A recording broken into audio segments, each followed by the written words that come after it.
Welcome, listeners, to a story that will grip your heart and make you question the shadows. Tonight, we journey to a place where the air feels heavy, where the past clings like damp fog. This is Borley Rectory, once called the most haunted house in England, a crumbling Victorian relic in Essex where something lingers, something that watches, waits, and never rests. Her name, if she has one, is the Grey Lady, and her presence is a chill that seeps into your bones. Prepare yourselves, for this tale is woven from dread, and it will leave you uneasy long after my voice fades. Imagine Borley Rectory as it stood in 1863, a squat brick house built on land that hums with unease. They say it was raised over the ruins of an ancient monastery, a place where monks once chanted to hold back something older, something restless. The rectory's windows stare blankly, its walls sagging as if burdened by secrets. From the day it was built, it felt wrong. Footsteps echoed in empty rooms, doors creaked open in the dead of night. And always, there was the sense of eyes unseen, unblinking watching from the dark. The Grey Lady is the heart of Borley's terror.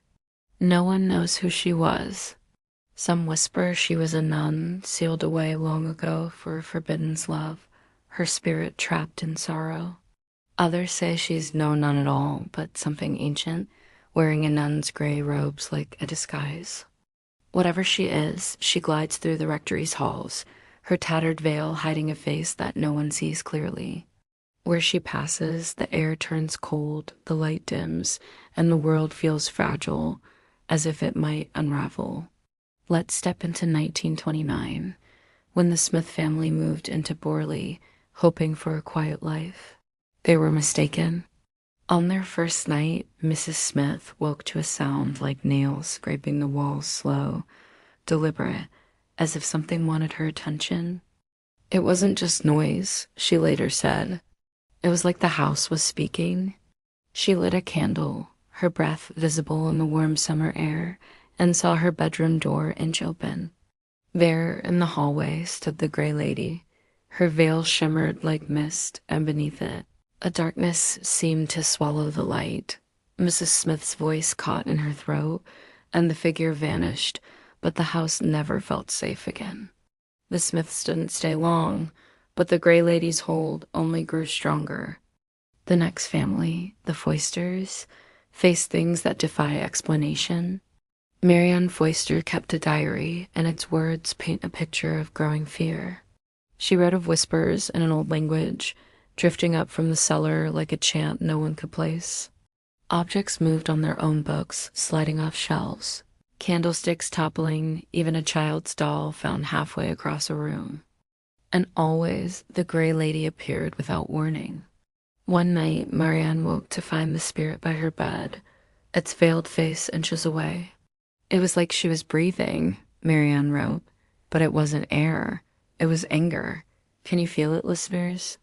You're in bed, the house creaking like it's alive, and there she is, the Grey Lady, her presence pressing down like a weight. You want to call out, but your voice is gone, stolen by the chill of her nearness. Marianne said the veil parted just enough to show eyes not human, but glowing faintly, like embers in a dying fire. Those eyes held a promise, not of peace, but of something endless, something that wanted to keep her. The Foysters' young daughter Adelaide saw her too. One bright afternoon, she ran from the garden, her face pale, stammering about the lady in the trees. She said the Grey Lady stood among the yews, her robes blending with the shadows, one hand raised as if beckoning the child closer. She wants us in the house, Adelaide whispered, clinging to her mother. After that, the girl refused to sleep alone, her small voice trembling. She's still there, Mama, she's waiting.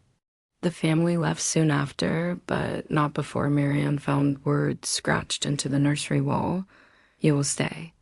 The letters were uneven, as if carved by something desperate. By the 1930s, Borley Rectory drew those curious about the unknown. Harry Price, a researcher of strange phenomena, spent years studying the house.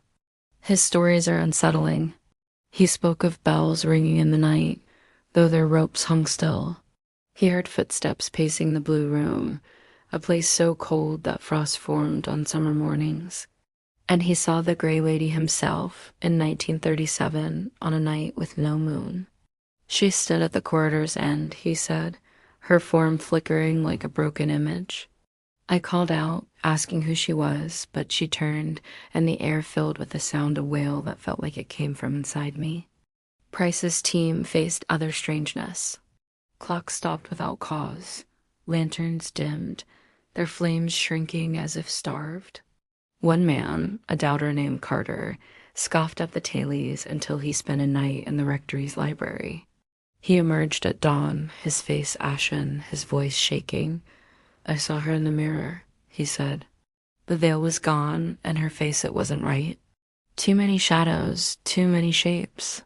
He refused to return, and his hair, once dark, was streaked with gray. The Gray Lady's presence wasn't just seen, it was felt. A faint smell, like wilted flowers and damp earth, followed her. Those who stayed too long spoke of dreams, shared nightmares of a woman in gray, her hands reaching out, her voice a hiss. Stay with me. Some woke with faint marks on their arms, as if touched by cold fingers.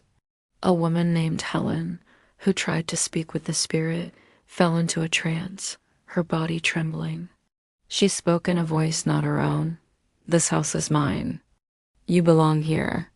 When she woke, her hands shook, and she left Borley that day. Even animals sensed the wrongness. Cats arched and hissed at empty corners. Dogs whined, refusing to cross the threshold.